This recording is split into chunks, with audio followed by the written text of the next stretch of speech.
खबर शिवपुरी के कुलारस से है, जहां हितग्राहियों के पास पूरा राशन नहीं पहुंच पाता है, जिसको लेकर जनपद सदस्य शिव कुमार चौहान ने कलेक्टर के नाम ज्ञापन दिया। आपको बता दें कि वहीं कनिष्ठ आपूर्ति कोलारस के अधिकारी को हटाए जाने के लिए शासित उचित मूल्य की दुकानों पर पूरी मात्रा में राशन नहीं पहुंच पाता है। कारण विभाग द्वारा इसको कई हितों में और कई हिस्सों में बांट दिया जाता है। जो सेल्समैन फूड साहब की अच्छी खातिरदारी करता है, उसको माल भरपूर मात्रा में दिया जाता है। सेल्समैन की शिकायत खुद सेल्समैन फूड साहब 2-4 ग्रामीणों से कहकर करवाते हैं। फिर सेल्समैन को नोटिस थमाया जाता है, फिर उससे मोटी मात्रा में रकम वसूली जाती है। एक दुकान देने का 60 से 70 हजार रुपए फिक्स रहता है और महीने का 10,000 से 15,000 फिक्स है। 60 दुकानों का यही हाल है। पूर्ण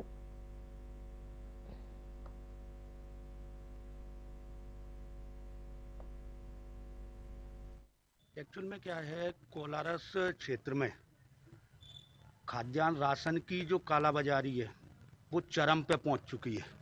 उसके लिए वहाँ के कनिष्ठ आपूर्ति अधिकारी श्री नरेश कुमार माझी द्वारा सेल्समैनों से सेटिंग करके माल की कालाबाजारी होती है। माननीय प्रधानमंत्री मोदी जी द्वारा दिए जाने वाला निःशुल्क 5 किलो राशन अधिकांश दुकानों पर नहीं मिल रहा है। एक माह में 10 किलो की जगह 5 किलो ही दिया जाता है। जब इस संदर्भ की कोई शिकायत करने जाता है तो कभी आवंटन का हवाला, कभी दोबारा दिलवा दिया जाएगा। 181 लगाते हैं तो श्री माझी अपने हिसाब से उसका निराकरण कर लेते हैं, ना तो हितग्राही तक पहुंचते। तो इस तरह गरीब जनता का शोषण हमारे क्षेत्र में हो तो हम जनप्रतिनिधियों को उसके खिलाफ आवाज उठाना चाहिए, और हम जनप्रतिनिधि अगर आवाज नहीं उठाते तो ये हमारे लिए भी दुर्भाग्य का विषय है। एक्चुअल में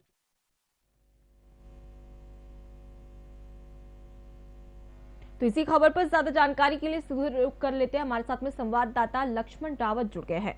लक्ष्मण, शिवपुरी के कोलारस से मामला सामने आ रहा है, जहां पर हितग्राहियों के पास पूरा राशन नहीं पहुंच पाता है। क्या वजह है, किसके पीछे इसका बड़ा कारण क्या है और किसकी लापरवाही यहां पर सामने आ रही है? ये मामला पूरा कोलारस का है, जहां लगातार शिकायतें की जा रही हैं कनिष्ठ आपूर्ति अधिकारी श्री नरेश कुमार माझी की, कि ये सेल्समैनों की मिली भगत से वहाँ जो हितग्राहियों को जो पूरा राशन पहुंचता है वो राशन नहीं पहुंच पाता है। क्या है, ये सेल्समैनों पर दबाव डालते हैं कि आप वहाँ पर इस तरीके से करवाते हैं कि आप वहाँ पर 1 महीने का राशन, ऐसा वहाँ की शिकायतें मिली है, 1 महीने का राशन बांटिए और 1 महीने का ना बांटिए, इस तरीके का कुछ लोगों का कहना है। लेकिन वहाँ की जो जनता है उनका कहना सिर्फ ये है कि हमें कुछ जगह पर 90% जगह पर कम से कम वहाँ पे माल जो है 1 महीने का नहीं बांट दिया जाता है। कई जगह पे जो फ्री वाला पीएमजी का राशन है उसको गायब कर दिया जाता है। कई जगह पे तो ऐसा है कि 1-1 महीने तक माल नहीं मिलता है, 1 महीने का तो जी। तो कुल मिलाकर देखा जाए तो यहाँ पर एक बड़ी लापरवाही बरती जा रही है लक्ष्मण, और ऐसे में देखा जाए तो कलेक्टर से भी शिकायत की गई थी, उन्होंने इस पर क्या कुछ प्रतिक्रिया दिया है कि कब तक कार्रवाई की जाएगी? देखिए, मैं आपको बता दूं, लगातार सत्ताधारी पार्टी के नेताओं के जो लेटर हैं वो जारी प्रभारी मंत्री को लिखे जा रहे हैं, केंद्रीय मंत्री जी को भी भेजे जा रहे हैं, जिला कलेक्टर महोदय को भी लेटर दिए गए हैं, और कल तो ज्ञापन दिया गया है कुछ लोगों के क्षेत्रीय जहाँ के जनप्रतिनिधि हैं उनके द्वारा भी ज्ञापन दिया गया है। लेकिन अभी तक कोई कार्रवाई नहीं हुई है। जिला कनिष्ठ आपूर्ति अधिकारी से भी इसमें बात हुई है, लेकिन यहाँ पर जो कोलारस के फूड इंस्पेक्टर है श्री नरेश कुमार माझी, अभी तक उन पर कोई कार्रवाई नहीं हुई है। लगातार सोशल मीडिया पर मांग उठ रही है, लगातार वहाँ के पत्रकार हैं वो सब जी प्रयास कर रहे हैं जी। लक्ष्मण, अगर देखा जाए तो कितने समय से ऐसी ही अनियमितता बरती जा रही है? देखिए, मैं बता दूं आपको, करीब 1 साल भर से जो कोरोना टाइम था उस टाइम से ही ऐसी अनियमितताएं सामने आई हैं। लेकिन अभी तक जितनी भी शिकायत होती है उनको दबा दिया जाता है, या फिर सेल्समैन से मोटी रकम लेकर उसी दुकान को जो उचित मूल्य की दुकान होती है, मोटी रकम लेकर वहीं पे उस दुकान को सेल्समैन बदल दिया जाता है। सेल्समैन फिर वहाँ भ्रष्टाचार ही नहीं करेगा तो क्या करेगा जी। तो कुल मिलाकर देखा जाए तो यहाँ पर एक बड़ी लापरवाही भी सामने आती है लक्ष्मण, और ऐसे में फूड इंस्पेक्टर पर अब तक कोई कार्रवाई ना होना सवाल के घेरे में है, क्योंकि प्रशासन इस पर आखिर कोई कार्रवाई क्यों नहीं कर रहा है? देखा जाए तो राज्य सरकार की ओर से पूरी कोशिश की जाती है, राज्य सरकार की यही मंशा रहती है कि जो योजनाएं लोगों के लिए, लोगों के हित के लिए चलाई जा रही है वो लोगों तक पहुंचे। लेकिन भ्रष्टाचार का ये बड़ा मामला सामने आ रहा है जिस पर अब तक कोई कार्रवाई ना होना एक सवाल का घेरा खड़ा करता है। हाँ। लक्ष्मण जी जी मैं आपको बता दूं और कि ये जो या तो फिर किसी राजनीतिक बहुत बड़ा इन पर संरक्षण है राजनीतिक, या फिर कहीं मोटी रकम दी जाती है, इस तरीके से इन पर कार्रवाई नहीं हो रही है, या फिर कोई और मामला है कि नरेश कुमार मांझी वहां से हटाए नहीं जा रहे, ना तो कोई कार्रवाई हो रही है। जी तो कुल मिलाकर देखा जाए तो ना तो सेल्समैन पे कोई कार्रवाई हो रही है, ना फूड इंस्पेक्टर पे कार्रवाई हो रही है। तो ऐसे में जब आपके द्वारा कलेक्टर से बात की गई होगी या बड़े अधिकारियों से बात की गई होगी तो उन्होंने क्या कुछ प्रतिक्रिया दी है कि क्या कार्रवाई की जाएगी या कोई आश्वासन दिया गया है उनकी ओर से?